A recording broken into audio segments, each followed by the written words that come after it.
우리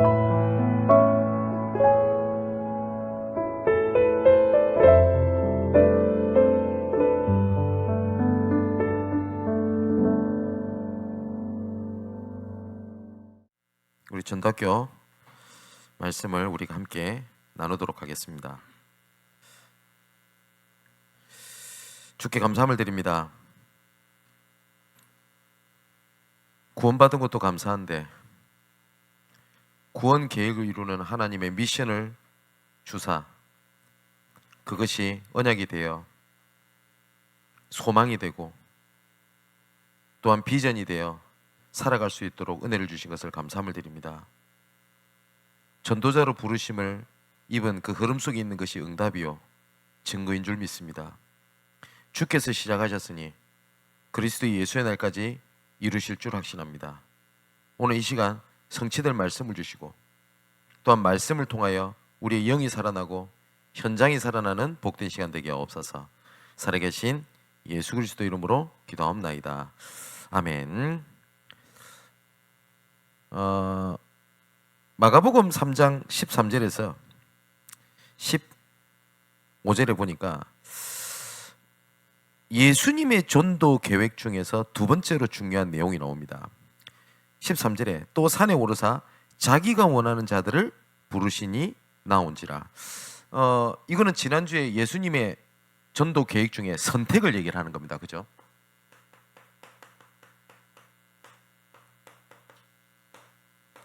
지난주는 그래서 예수님의 전도 계획 중에 첫 번째가 뭐냐? 모집을 하신 것이 아니라 선택을 하셨다라고 우리가 확인을 했고요. 두 번째 시간에는 뭐냐니까 14절에 이에 12를 세우셨으니 이는 자기와 함께 있게 하시고 라고 되어 있습니다. 이걸 동거, 이거는 다른 말로는 함께 하셨습니다. 우리가 하나님을 우리가 지칭을 할 때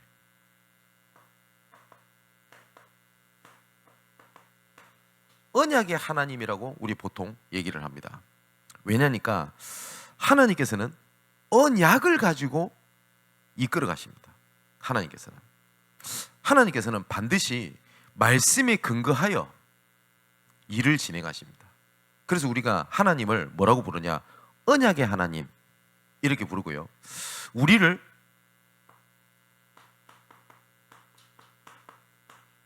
언약의 백성이라고 얘기를 합니다. 그냥 백성이라 하지 않고 언약을 위하여 또한 언약을 향하여 하나님께서 우리를 부르셨기 때문에 언약의 백성이라고 얘기를 하고, 우리가 그래서 살아가는 삶이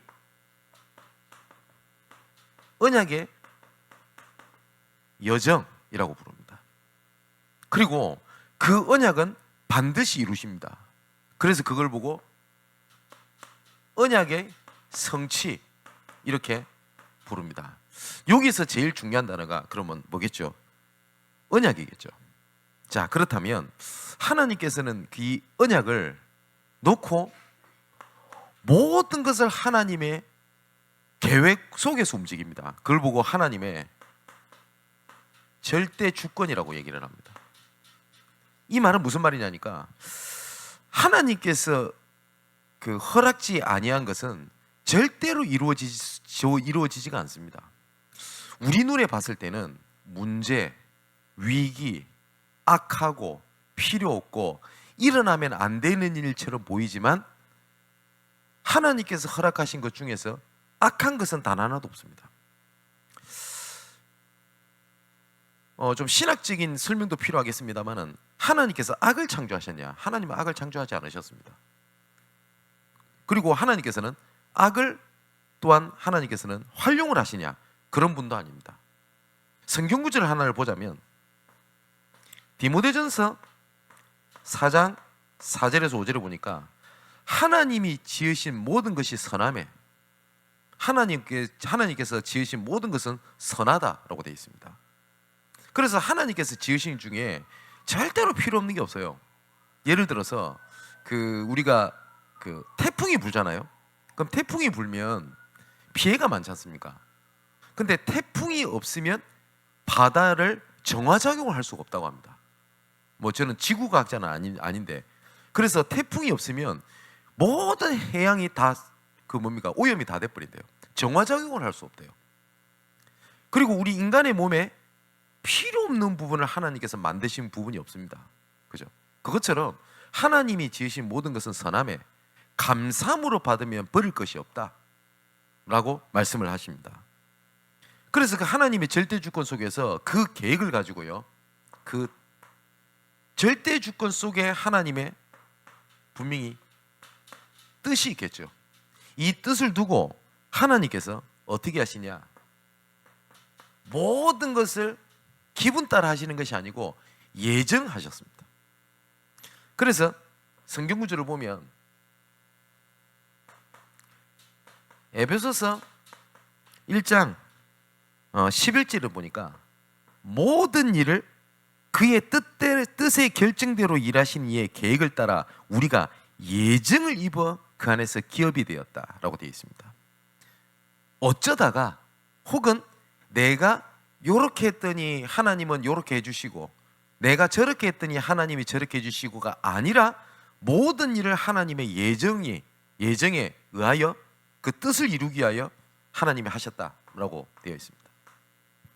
그리고 하나님께서는 예정하신 것을 놓고 하나님이 준비하셨어요. 모든 것을. 나는 어쩌다가 라고 생각을 하는데 이걸 보고 섭리라고 얘기를 합니다. 다른 말로는, 쉬운 말로는 준비, 이 말입니다. 로마서 8장 28절을 보니까 모든 것을 합력하여 선을 이루시는 거거든요. 하나님이 준비하셨어요. 예를 들면 하나님께서 요셉을 가정의 여러 가지 갈등, 그 다음에 노예로 갔었을 때 억울한 일, 감옥에 갔을 때 배신, 이 모든 것이 하나님께서 요셉을 향한 뜻을 이루고 예정하신 것을 이루시기 위하여 모든 것을 준비하셨던 과정입니다. 맞죠? 근데 우리 인간으로 봤을 때는 형 나쁘네, 아니면 불신자들이 봤을 때 이렇게 얘기할 수 있겠죠. 운 좋네, 그럴 수 있지 않습니까?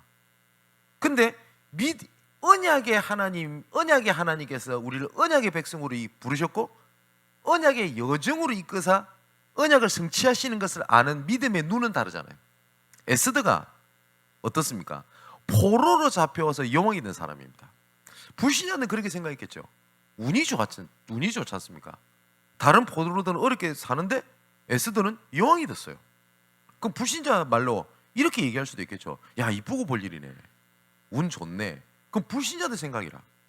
그런데 하나님께서는 뭐라고 하면 이때를 위하여 준비함이 아니겠냐, 하나님의 뜻을 이루기 위하여.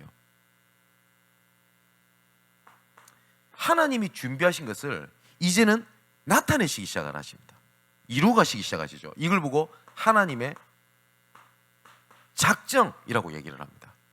그래서 욥기를 한번 보면요, 욥기 23장 13절 14절을 보니까 욥이 이렇게 고백합니다. 그는 뜻이 일정하시나니 누가 능히 돌이키랴. 그의 마음에 하시고자 하는 것이 있으면 그것을 행하시나니, 그죠? 행하시는데 내게 작정하신 것, 그러니까 시간표대로 이루실 것이라. 그런데 이 모든 하나님의 작정이 반드시 하나님의 목적과 그 뜻, 그 계획을 향해서 모든 것이 움직입니다. 이걸 보고 하나님의 경륜이라고 얘기를 합니다. 영어로는 purpose, 목적. 근데 이 목적이 전부 다 어디에 있냐? 구원 계획을 이루시는 거에 다 맞춰져 있습니다. 그래서 에베소 3장에 보면 바울이 하나님께서 지극히 작은 자보다 작은 자 나에게 은혜를 주신 것은 이방인을 구원하시기 위해서 나를 모든 것을 이끄신 것이구나. 그죠? 그래서 모든 것을 전도 계획으로 봐라, 이 말이 그냥 전도 열심히 하자라는 말이 아니라 그게 하나님의 언약입니다. 근데 하나님께서는 이것을 위하여 계속 뭘 하시냐? 말씀으로 계속 주고 계십니다. 이 말씀을. 그래서 하나님께서 이런 말씀하시죠. 내가 하고자 하는 일을 아브라함에게 알리지 아니하겠냐. 그죠? 하나님께서는 말씀을 통해서 그 계획을 계속 알리시거든요. 그럼 생각해 보십시오. 하나님께서는 그 구원 계획을 위해서 계속 그 말씀을 통해서 알리시는데, 내가 말씀을 놓쳤다면 사실상 내가 다 놓쳐버린 겁니다. 그죠? 그러면 제일 중요한 게 뭡니까? 어떤 여러 가지 사건 일 속에서 하나님은 이 안에서 계획 속으로 움직이는데, 말씀을 놓치게 되면 다 놓치게 된 거죠. 그러면 우리의 기도는 뭐냐? 하나님, 나에게 말씀하옵소서입니다. 무엇이라 말씀하셨는지를 기억하고 또 무엇이라 말씀하실는지를 바라보고 말씀 속에 있는 겁니다. 그죠? 그래서 주일날 좀 자세하게 말씀을 드릴 건데, 이 말씀을 하나님이 이루실 건데, 우리 새가족들, 특히 우리 렘넌트들, 말씀을 붙잡아라 라는 말씀이 여러분들에게 어떻게 들리십니까? 근데 많은 사람들이 말씀을 붙잡아라, 언약을 붙잡아라는 얘기는 굉장히 많이 듣는데 어떻게 붙잡는 것이고 무엇을 붙잡는 것인지를 거의 다 몰라요. 그러다 보니 나름대로 붙잡는다고 하는데 언약을 붙잡는 게 아니라 딱 체질대로 딱 붙잡는 겁니다. 그래서 흔들리는 거거든요. 그죠? 그래서 이번 주는 고린도후서 5장을 보게 될 건데, 우리를 새로운 피조물이라고 부르셨습니다. 새로운 피조물을 부르셨다는 말은 새로운 방식대로 살아야 돼요. 그죠? 내가 새롭게 태어났어. 그러면 새로운 신분이 됐어요. 그럼 어떻게 살아야 돼요? 새로운 신분으로 살아야 돼요. 꼭 뭐하고 갔냐? 철종임금. 왕이 됐는지도 모르고 예전에 그 노예 생활하고 저 촌에서 그냥 그 이상한 그 열매 따먹고 했던 그 체질 그대로를 왕으로 하게 되니 할 수 있습니까? 아니잖아요. 그래서 하나님께서는 새로운 피조물이다. 그러면 새로운 피조물이면 새로운 하나님의 방식대로 살아야 돼요. 그죠? 이건 주일날 조금 말씀을 좀 드리려고 합니다. 자, 예수님의 전도 계획 중에서 제일 중요한 게 있습니다. 그게 뭐냐니까 함께 하는 겁니다. 함께. 그래서 예수님은 방법을 말씀하시지 않으셨어요. 그 전도를. 근데 우리는 전도에 획기적인 방법이 있냐? 그렇지 않습니다. 우리 대한민국만 봐도 전도 계획, 전도 방법에 대한 부분들이 엄청나게 많이 나왔어요. 뭐 20일 전도, 뭐 그건 잘 모르겠습니다. 뭐 두날개 전도, 뭐 셀 전도, 또 뭐 있죠? 진돗개, 제가 아는 것만 고구마, 라이터 전도. 라이터 전도 뭔지 아십니까? 라이터 들고 와가지고 옆에 있는 사람 손 득 찢어요. 아, 뜨거워할 거 아닙니까? 뜨겁지. 지옥은 그보다 더 뜨거워. 이렇게 얘기하는 거래요. 뭐 말도 되도 않은. 그리고 또 진돗개 전도. 물면 놓지 않는다. 그래서 하나 대상자 잡았다. 반 죽이는 거예요. 고구마 전도. 찔러보는 거예요. 익었는지. 그래서 푹 들어가면 이제는 익은 거라. 그러면 그때 본격적으로 하고, 안 들어가. 그러면 아직 안 익었거든. 그럼 좀 놔두고. 예. 방법적인 부분을 가지고 참고는 하되, 그게 예수님의 방법이 아니었거든요. 자, 그래서 세계복음을 향한 예수 그리스도의 방법을 자세히 보지 않으면 안 돼요. 그래서 예수님은 사람을 부르신 후에 계속적으로 함께 지내셨습니다. 이것이 예수님의 훈련 프로그램의 가장 핵심적인 내용이었습니다. 오늘 본문에도 또 산에 오르사 자기가 원하신 자들을 부르시니 나온지라. 선택. 두 번째 뭐라고 되어 있죠? 이에 12를 세우시니 이거는 자기와 함께 있게 하시고, 함께 있는 게 가장 주된 목적이었어요. 그랬더니 두 번째 뭐라고 나옵니까? 또 보내사 전도도 하며. 전도를 하기 위함이 행하게 하심이 목적이 아니었고, 뭐요? 함께 하시는 게 목적이었어요. 자, 예수님께서 하셨던 가르침을 잘 보면 이렇게 되어 있습니다. 요한복음 1장 39절에서 46절의 말씀 보니까 뭐라고 되어 있냐? 39절에 보니까 그날 함께 거하니, 43절에는 따르라. 다른 사람들이 했던 전도입니다. 뭐에 이어서? 와서 보라. 이게 예수님의 전도 방법 형태였습니다. 그런데 이 바리새인들은 조금 달랐어요. 이 바리새인들은 무엇으로 할 수 있다고 생각을 했냐? 조직, 방법, 그리고 여러 가지 정치적인 거, 문화적인 거, 이것이 필요 없다가 아닙니다. 이것이 주된 목적이었어요. 그래서 우리 이번 주에 우리 태영아 수련회가 있겠죠. 좀 기억하실 것이 뭐냐니까, 렘넌트를 위한 조직, 렘넌트 살릴 방법, 렘넌트 살릴 문화 중요합니다. 그런데 그게 키가 되면 사실상 다 놓쳐버린 겁니다. 한번 생각해 봅시다. 우리 대한민국에 나온 전도자들이 꽤 많습니다. 그죠? 그런 분들의 어릴 때 주일학교 때의 신앙생활을 잘 보세요. 확실한 조직, 확실한 방법, 확실한 문화가 있었던 게 아니었어요. 그런데 하나님의 언약은 한 번도 멈춰진 적이 없어요. 근데 조심해야 될 것이 뭐냐니까, 세상을 능가하는 조직, 세상을 능가하는 방법, 세상을 능가하는 문화가 성경도 그렇고 역사적으로 그렇고 그렇게 존재했던 적이 없었어요. 소수였습니다. 비주류였어요. 그런데 더 정확하게 말하면 뭐냐, 세상 조직을 능가하는 하나님의 제자들, 조직이 아닌, 방법이 아니라 하나님의 역사가, 그죠? 세상 문화를 뒤엎을 수 있는 하나님의 뜨거운 심장을 가진 후대들과 그 사역자들, 이 사람들을 통해서 하나님은 이끌어 가셨어요. 근데 많은 사람들이 전도를 하겠다라고 하는 이론은 가지고 있어요. 근데 거의 대부분이 안 되는 게 뭐냐니까, 이것을 실제로 현장에서 체험을 못 해봤고, 거의 실천을 안 하고, 실천을 하더라도 거의 지속을 못 해요. 이 세 가지인 것 같습니다. 그러니까 조금 해보고 된다 안 된다를 판단을 해요. 한번 생각해 봅시다. 공부 진짜 못했던 애가 공부가 상위 클래스로 가야 돼요. 근데 학원을 한 6개월 다녔어요. 나는 공부를 하면 안 되는갑다, 별로 안 오르니까 포기를 한다. 그럼 뭐라고 얘기하실 것 같습니까? 그래, 너는 아닌갑다, 포기해라, 이렇게 얘기하실 것 같아요? 그 6개월 해가지고 그러냐, 이럴 거 아닙니까? 그죠? 근데 하나님의 일을 6개월 해봤어, 1년 해봤어, 2년 해봤어, 됩니까? 안 되잖아요.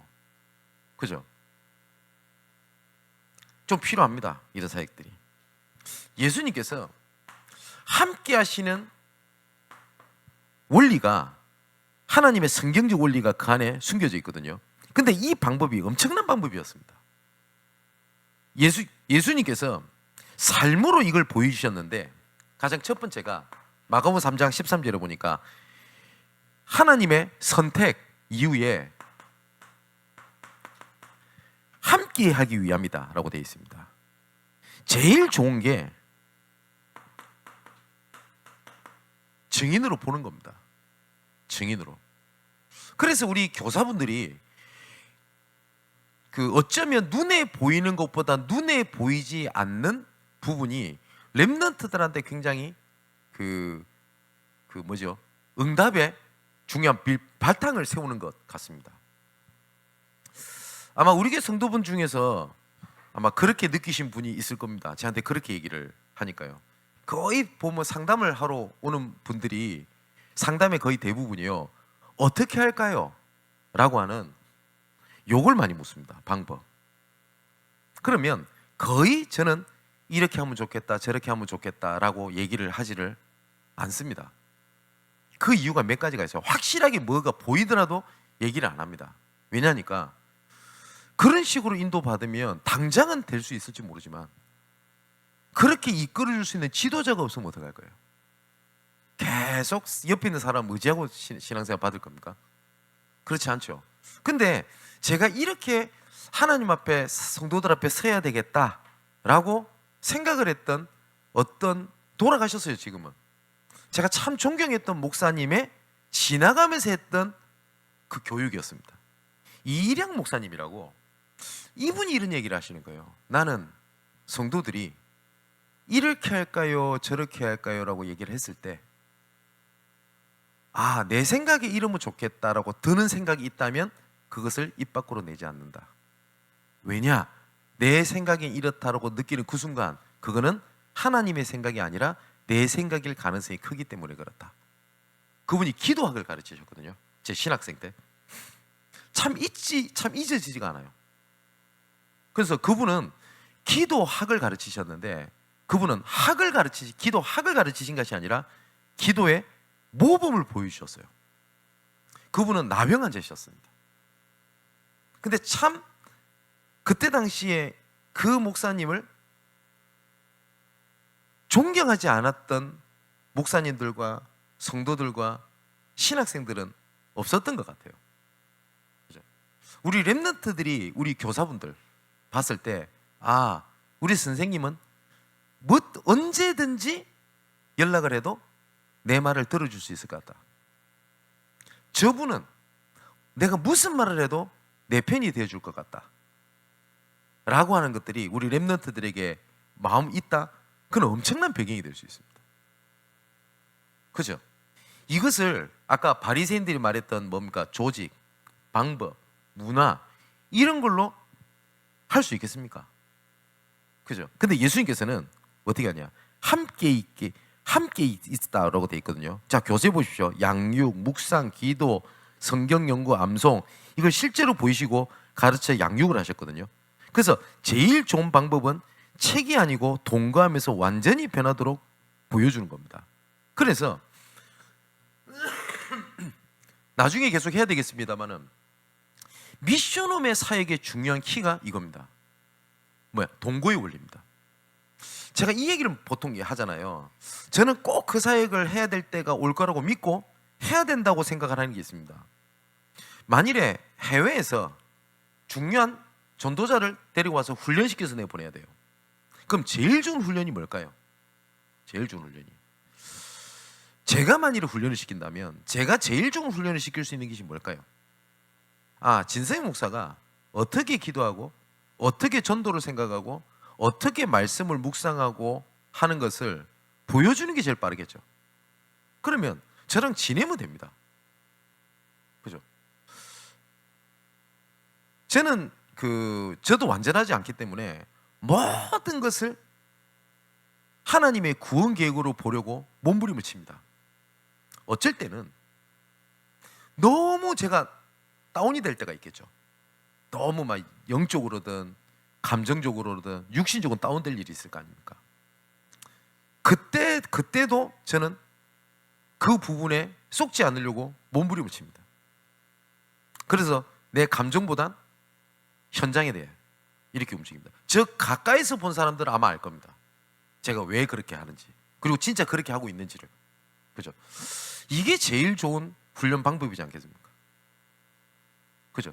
그래서 미션홈 사역은, 미션홈에서 랩런트들 데리고 뭐 할 거냐, 메시지를 어떻게 할 거냐, 예배를 어떻게 할 거냐, 다 필요합니다. 근데 거기서 어떻게 랩런트들과 함께 하냐, 그게 제일 중요하거든요. 자,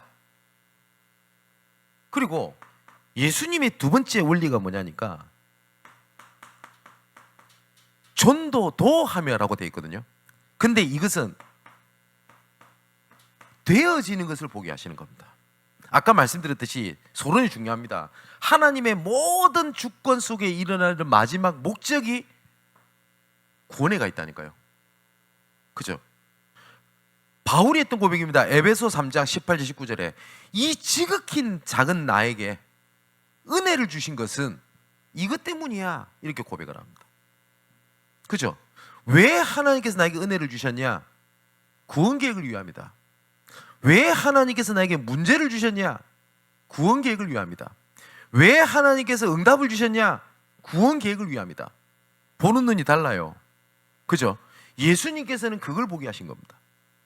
왜 예수님께서 폭풍우가 몰아치는데 배를 타고 건너가 가지고 나사로를 살리려고 하셨을까요? 나사로를 거기에 야, 내가 이 정도로 폭풍과 바람을 컨트롤할 수 있는 능력이 있다는 걸 자랑하기 위해서 그렇게 하셨을까요? 전 두 가지로 보거든요. 나사로를 살려주십시오라고 살리는 일에는 시간, 날씨 이런 거하고 상관없이 현장으로 가시는 예수님을 보여주시기 위한, 모범으로 보여주시기 위한 예수님이라고 저는 생각을 해요. 그죠? 그리고 두 번째, 이런 가운데서 어려움은 하나님이 지키신다고 하는 것을 보여주시는 것도 저는 가능히 있다고 생각을 합니다. 예수님께서는 하나님이시기 때문에 그 자리에서 야, 나사로 죽지 마, 나사로야 살아나라 라고 해도 예수님은 하실 수 있는 분입니다. 근데 보여주셨어요. 그죠? 전도가 뭔지를 보여주셨어요. 그리고 나사로가 죽은 모습을 보면서 우셨다고 되어 있습니다. 왜 그러셨을까요? 그분은 하나님이신데 보여주신 겁니다. 그죠? 또 세 번째, 예수님이 함께 하면서 뭘 보게 하셨냐? 귀신을 내어쫓는 권세도 있게 하려 함이니라. 그리고 이 권능이 언제 나타나고 무엇을 위해 나타나며 그리고 어떤 방향이 있을 때 나타난지를 몸소 보여주셨습니다. 그리고 세 번째, 예수님께서 함께 하실 때 그 중요한 일이 있을 때마다 그리고 끝이 올 때마다 이 함께하는 훈련은 더욱더 치밀하게 하셨던 내용들이 나옵니다. 예수님의 사역을 잘 보면요, 예수님께서는 제자에게 관심이 있었던 건 확실합니다. 그런데 무리를 버리지 않으셨어요. 마태복음 5장 1절에 보면 무리를 보고 산에 올라가 앉으시니 뭐요? 제자들이 나온지라. 예수님의 눈은 뭐였냐니까 제자만 보신 게 아니었어요. 무리 속에 제자를 보셨어요. 무리 속에 제자들은 따로 예수님께 질문도 하고 거기에 대한 답변도 하셨어요. 근데 우리가 자칫하면 야, 무리는 필요 없어, 제자만 있으면 돼, 틀렸습니다. 예수님께서는 그렇게 사역하지 않으셨어요. 그리고 실제로 제자보다 무리가 더 많았어요. 그죠? 사도행전에 보면 3천 제자 5천 무리 이렇게 되어 있습니다. 그죠? 자, 그런데 이 제자들의 특징이 있습니다. 시킨 것도 아니고 하지도 않았는데 이 제자들은요, 따라왔어요. 제자들은. 이 무리들은 챙겨주면 왔는데 이 제자들은 그거하고 상관없이 움직였어요. 이것만 봐도 뭐죠? 제자는 나와지는 겁니다. 그리고 제자는 그렇게 움직입니다. 그래서 야, 우리 교회 뭔가 우리는 제자만 있으면 돼, 틀렸어요. 그래서 예수님께서는 사람을 피해서 시골로 데려가는 장면이 나오고요, 또 예수님께서는 이 제자를 데리고 보통 보면 바닷가 혹은 거의 대부분 산으로 데리고 가시는 얘기가 많이 나옵니다. 그래서 보면은 산 얘기가 많이 나와요. 갈보리, 시내산, 감남산 이런 것들이 많고요.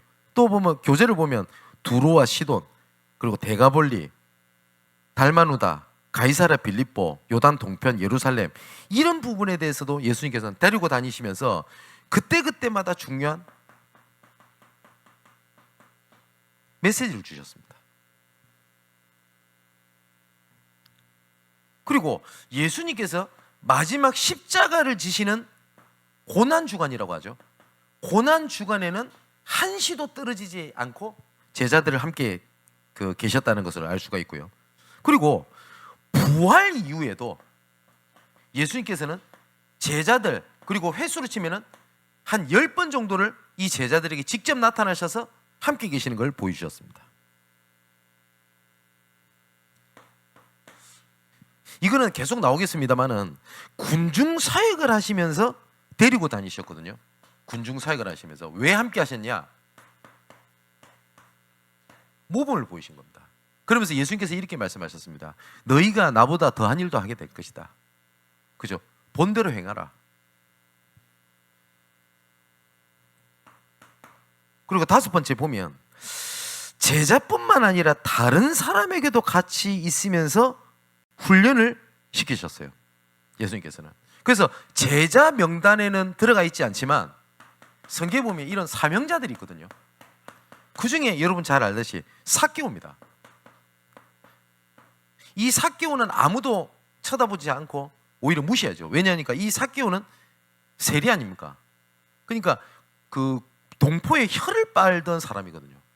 근데 예수님께서 삭개오야 내려오라. 키가 좀 작았어요. 내가 오늘은 너희 집에 머물러야 하겠다 라고 말씀하셨고요. 그리고 수가성 여인, 이 사람은 그 사마리아 여인이죠. 그래서 이 사마리아 사람들은 유대인에게 멸시를 받았습니다. 이거는 제가 그 배경 설명을 여러 번 했으니까요. 그럼 말씀 안 드려도 될 것 같고. 그래서 아무도 물 들어오지 않는 시간에 물 들어가죠. 그때 예수님께서 이 수가성 여인에 나타나신 겁니다. 그리고 마리아라든지 그 언니 마르다 같은 경우. 자, 여기서 하나를 좀 볼 수 있는 것이 뭐냐니까 사명자에게 찾아오셨다고 돼 있는데 사람들의 눈으로 봤을 때는 이 속에 사명자가 있을 수가 없잖아요. 그죠? 그런데 생각 외로 예수님께서는 소외된 자 속에서도 뭘 찾았나? 사명자를 찾으셨어요. 근데 우리가 자칫하면 엘리트, 능력 있는 사람, 배경 있는 사람, 이런 사람이 예수 믿었다 이러면 감동을 받는데 소외된 자 속에서 이런 사명자를 거의 다 놓치고 있어요. 근데 예수님께서 부르셨던 초대교회의 사람들의 특징이 뭐냐? 고린도전서 1장에 나오지 않습니까? 너희의 부르심을 봐라. 육체적으로, 학벌로, 자리로, 뭐죠? 높은 자가 아무도 없지 않냐? 그겁니다.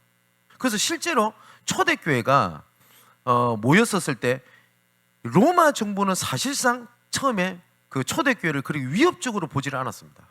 왜냐니까 너무 배경 없는 사람이 모였어요. 거지, 세리, 그죠?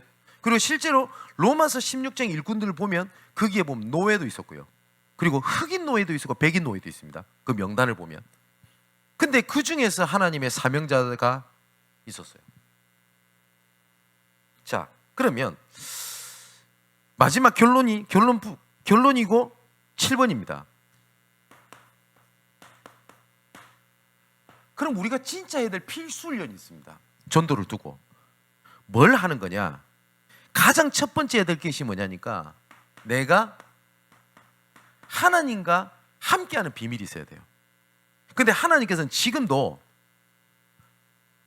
말씀으로 함께 하시는데 말씀으로 우리가 말씀을 붙잡을 때 혹시 이렇게 붙잡는 분 계십니까? 오늘 이번 주 예배를 드렸더니 단어 하나가 딱 떠올라요. 단어 하나 딱 붙잡고 내가 말씀을 잡았다. 그걸 보고 틀렸다라고 할 수는 없습니다. 단정을. 예. 그 왜냐니까 어린 자녀들이 엄마 아빠가 말하는 한 말 하나만 딱 언약으로 붙잡고 요구할 때 있잖아요. 그죠? 예를 들어서 네 점수가 몇 점 오르면 휴대폰 바꿔줄게 라고 분명히 얘기했는데 어린 애들은 어떻게 하죠? 휴대폰 바꿔줄게를 언약으로 붙잡고 때가 되면 때를 쓰죠. 당당하게. 그죠? 자녀니까 가능한 얘기예요. 네. 그런데 그렇게 말씀을 붙잡는 수준으로 계속 남아있으면 어떻게 되겠습니까? 그죠? 하나님은 지금도 말씀을 통해서 움직이는데 이 말씀으로 내가 붙잡고 인도받고 하는 하나님의 성경적 원리가 있습니다. 분명히 성경이 있습니다. 그러면 교회에 문제가 생겼다, 혹은 나한테 어려움이 생겼다, 그리고 어떤 일이 생겼다 이러면 가장 먼저 어디로 돌아가야 되죠? 하나님께서 말씀을 통해서 무엇이라고 말씀의 해답을 주셨는지를 돌아가야 돼요. 그죠? 그러면 돌아갈 수 있는 하나님의 계획이 있습니다. 그걸 보고 다락방이라고 얘기를 합니다. 그걸 보고 다락방이라고 얘기를 해요. 자, 여러분, 다락방의 원리가 뭐냐? 이거는 지난주도 말씀드렸고 지지난주도 말씀드렸는데 예수님께서 중요한 얘기를 마지막에 하십니다. 자, 성경적 원리를 갖고 얘기를 하는 겁니다.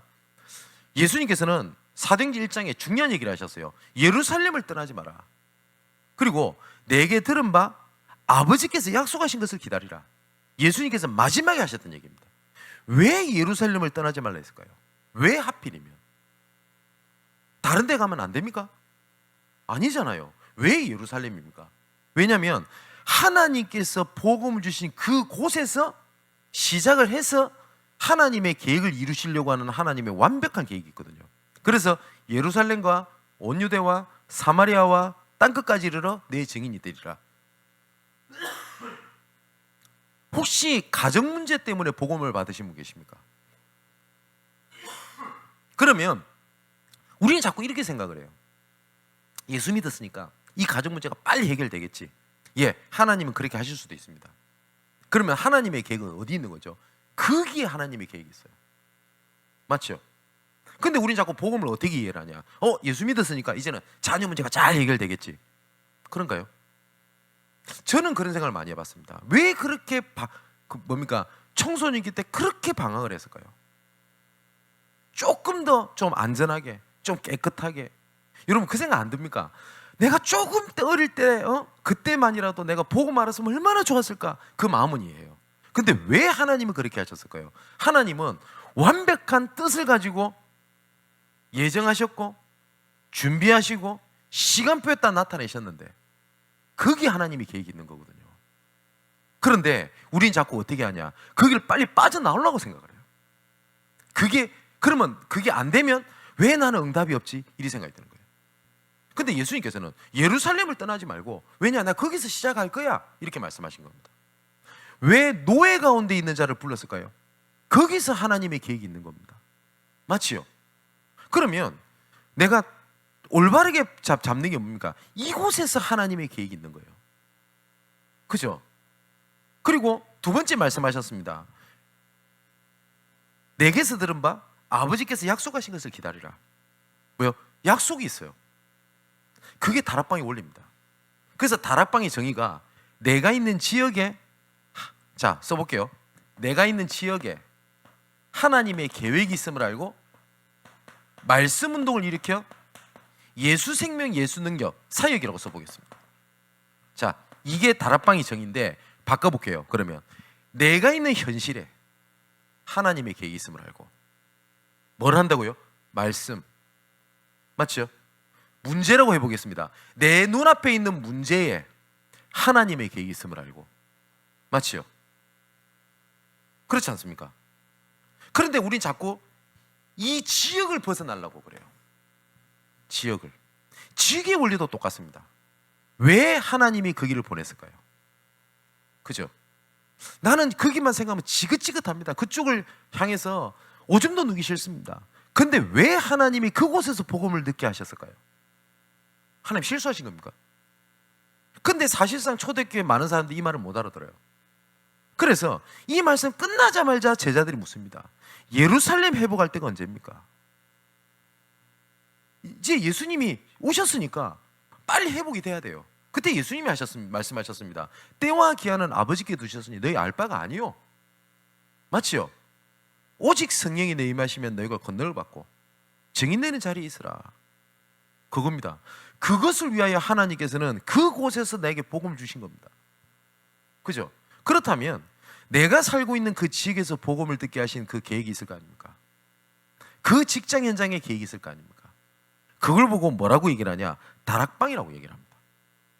그래서 우리 다락방 이러면 우리 단체, 조직, 형태 이걸 말하는 게 아니고 다락방의 원리가 그거라니까요. 내가 있는 지역에 이걸 바꾸면 돼요. 내가 내 눈앞에 있는 현실에, 내가 지금 속해 있는 만남에, 내가 속해 있는 조직에 뭐요? 하나님의 계획이 있음을 알고 그 하나님의 계획이 마지막에 어떻다고요? 서론에 말씀드렸잖아요. 그죠? 그러면 이제는 어디로 돌아가는입니까? 말씀 운동을 일으켜요. 그죠? 예수 생명, 예수 능력 하는 것입니다. 예수님께서 엠마오로 가는 두 제자한테 나타나셨습니다.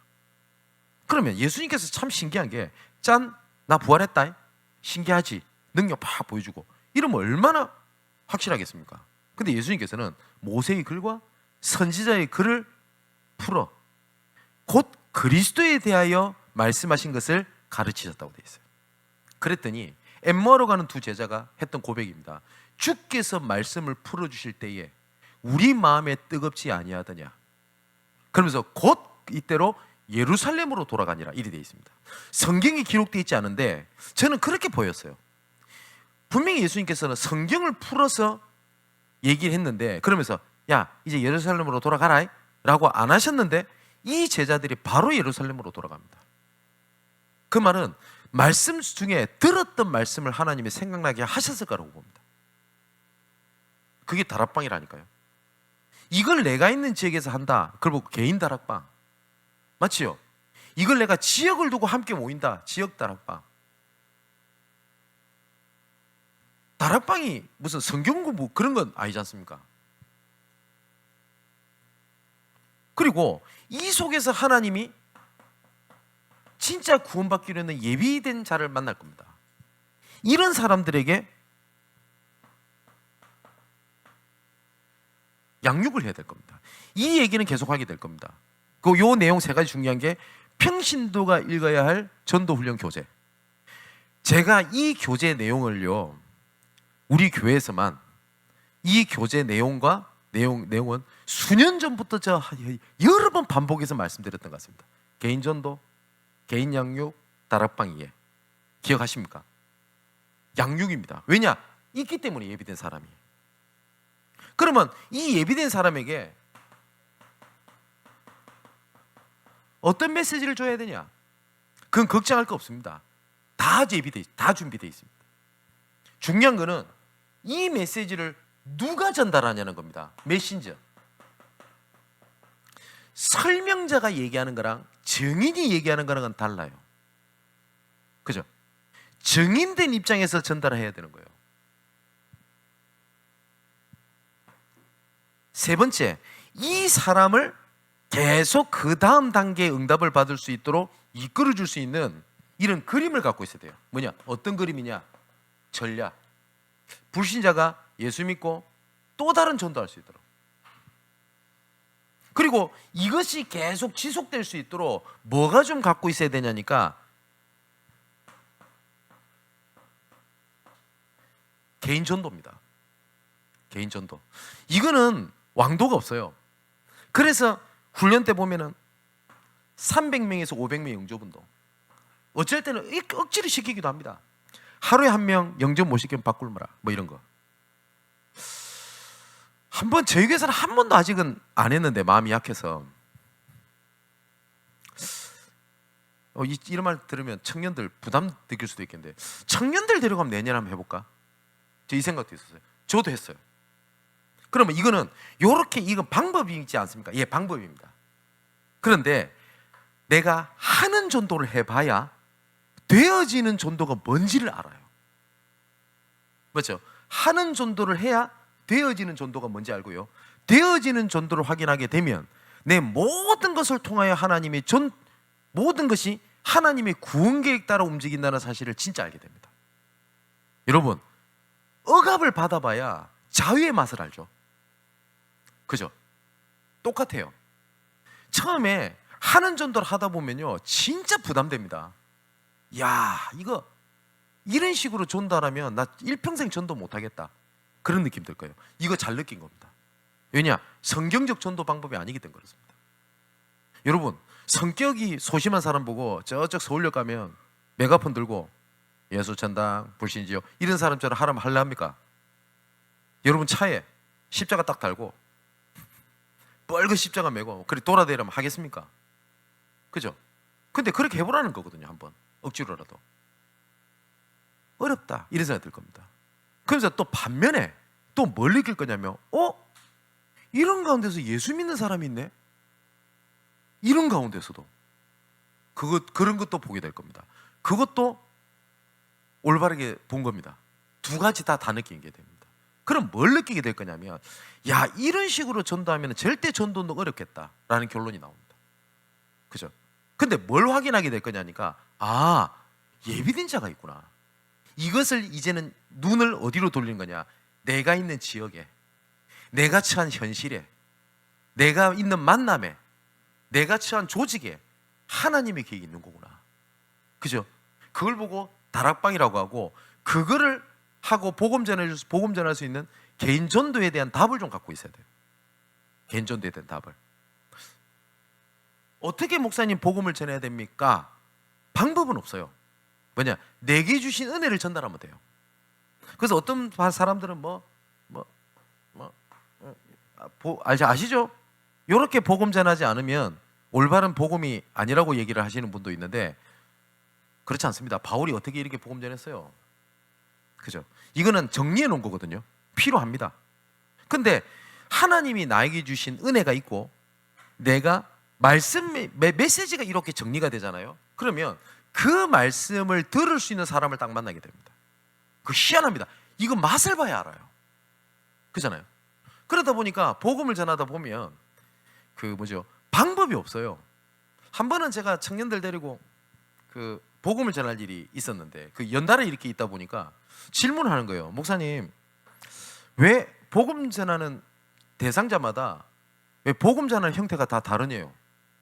그래서 제가 오히려 반문했어요. 그러면 대상자가 다른데 그럼 말을 다르게 하지, 그렇지 않습니까? 그럼 너희들은 어떻게 하는데? 하니까 자기들은 똑같아요. 물고기는 물 안에 있어야 되고, 나무는 땅에 있어야 되고. 그게 무슨 말인지 여러분 아실 거 아닙니까? 어른을 만나도 나무는, 어린애들 만나도 나무는, 그런 겁니까? 아니죠. 그죠? 그런 개인 전도에 대한 나름대로의 노하우나 방법을 갖고 있어야 될 필수입니다. 그래서 이거는 혹시 각 지역의 다락방별로, 필요하다면 지계별로, 필요하다면 기관별로 이런 훈련은 조금 필요하다. 분명히 좀 해야 됩니다. 그리고 이거는 시키는 것보다 실제로 내가 실천을 해보는 게 제일 좋습니다. 그러면 이런 생각이 들 겁니다. 나는 정리가 좀 잘 안 된 것 같고, 나 좀 헷갈리게 얘기한 것 같은데, 하나님이 예비된 사람은요, 그 말에 은혜 받고 구원 속으로 들어옵니다. 그럼 뭘 느끼냐? 아, 전도는 내가 하는 게 아니구나. 그거 제가 몇 번 간증 안 드렸습니까? 이 얘기하고 마치겠습니다. 미국 뉴저지에 전도 캠프를 갔는데 어떤 제 선배 목사님이 참여를 하셨어요. 그 간증을 하시더라고요. 캠프 앞두고 몸살이 났어요. 죽을 것 같더래요. 몸살약을 먹었습니다. 그러니까 몸살약이 얼마나 수면제가 있습니까? 근데 미국 도착했네, 뉴저지에. 근데 시차 때문에 피곤하지. 뉴저지까지 가면 3시간, 4시간 이리 타거든요. 비행기 시간에 피곤하지. 몸살약 먹었지. 죽을 것 같더래요. 그래서 캠프고 뭐고 이제 나는 호텔 들어가 자야 되겠다, 그런 생각이 들었답니다. 그래서 딱 돌려고 하는데 어떤 랩런트가 부르더래요. 목사님이세요? 맞다고. 그 목사님, 제가 꼭 기도하고 있던 사람이 있는데 목사님 같이 가서 복음 전해주세요. 그런데 다른 애도 아니고 어린 랩런트가 복음 전하러 가자는데 목사가 너 와라, 나 피곤해, 호텔 가 잘 거야, 이럴 수 없잖아요. 끌려간 거예요. 끌려갔는데 여러분, 그거 있잖아요. 통역을 할 거 아닙니까? 그러면 한마디 하면 영어로 통역하죠. 그 짧은 순간에 이 목사님이 필름이 끊겨 본 거예요. 너무 피곤하니까. 그러니까 탁 완전히 기절한 게 아니고, 여러분 이해되시는지 모르겠는데 너무 피곤하면 순간 깜빡 이렇게 하잖아요. 혹시 그런 경험 없어요? 그러면 내가 누군지, 여기가 어딘지 막 그때 헷갈립니다. 그죠? 이래버린 거예요.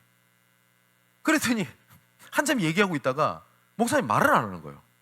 그 통역하는 이 애가 얼마나 이상하겠습니까? 목사님 말을 하다가 순간 목사님 가만히 있거든. 그러니까 목사님이 순간 이랬다는 걸 모르잖아요. 그래서 이 목사님이 그냥 나온 말이에요. 말은 마무리해야 되겠고 당황스럽고. 그래서 영접하시겠습니까? 이랬대요.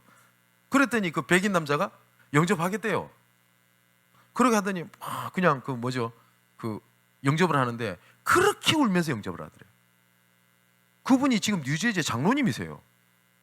그때 저한테 그 목사님 와가지고 저한테 했던 얘기입니다. 진 목사, 전도는 진짜 하나님이 하시는 게 아니에요. 하나님이 하시는 거예요. 내가 하는 거 아니야. 이걸 확실히 느꼈대요. 그래서 제가 그때 웃으면서 좋은 거 확인하고 하시는 거라고. 여러분, 제가 현장에서 복음 전할 때마다 느끼는 게 하나가 있습니다. 뭐냐니까 하나님이 하셨습니다. 그죠? 그러니까 나라는 단어가 필요 없어요.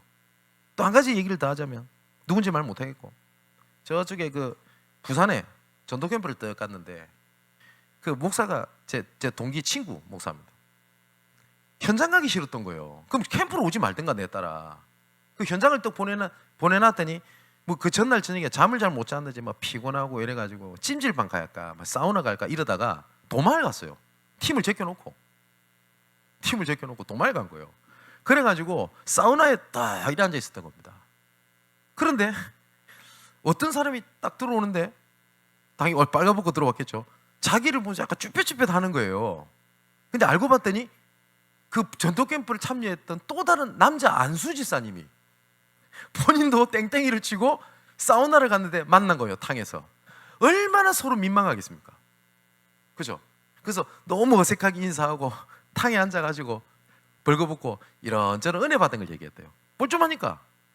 그랬더니 탕 옆에 앉아있던 어떤 청년이 얘기를 듣더니 교회 다니십니까? 라고 묻는 거예요. 그렇다고. 그래가지고 이 친구가 질문을 계속 하더라고요.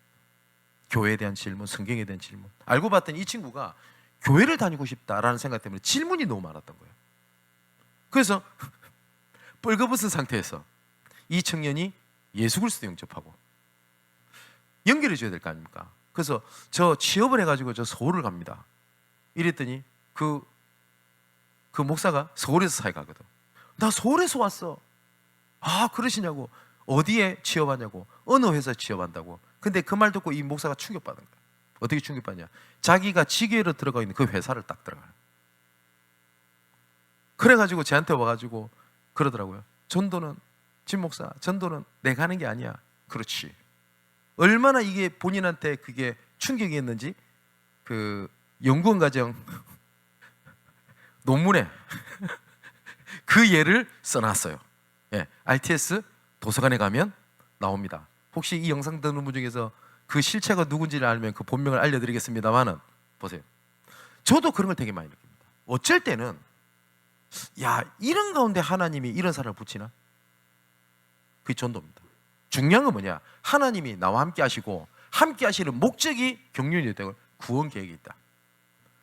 그렇다면 답은 딱 한 가지입니다. 하나님과 함께하는 나만의 비밀을 갖고 있어야 돼요. 정말 예수님의 전도 계획을 찾아서 누리는 여러분 되시기를 주님의 이름으로 축원을 드립니다. 기도하겠습니다. 아버지 하나님, 지금 나와 함께 하심을 믿습니다. 말씀으로 함께 하심을 믿습니다. 그 말씀이 하나님의 뜻을 이루기 위하여 하나님의 섭리와 하나님의 작정을 나타내시는 세밀한 말씀인 줄 믿습니다. 그 모든 목적이 나를 향한 구원을 보게 하시고 나를 통한 구원을 이루게 하심을 믿습니다. 아버지 하나님, 말씀을 놓치지 않는 은혜를 주옵소서. 또한 말씀이 성취되고 그곳에 구원 계획이 이루어지는 것을 보는 발걸음의 언약의 여정이 되게 하옵소서. 내가 있는 문제, 내가 처한 상황, 내 눈앞에 있는 현실이 없어져야 될 것이 아니고 빨리 해결해야 될 것이 아닌 하나님의 계획이 있음을 알고 거기서 말씀을 펼쳐놓고 그곳에서 하나님이 이루시는 예수 생명, 예수 능력이 이루어지게 하여 주옵소서. 오늘 말씀을 붙잡은 모든 자들에게 전도운동이 새롭게 일어나는 응답으로 역사하여 주옵소서. 살아계신 예수 그리스도 이름으로 기도하옵나이다. 아멘.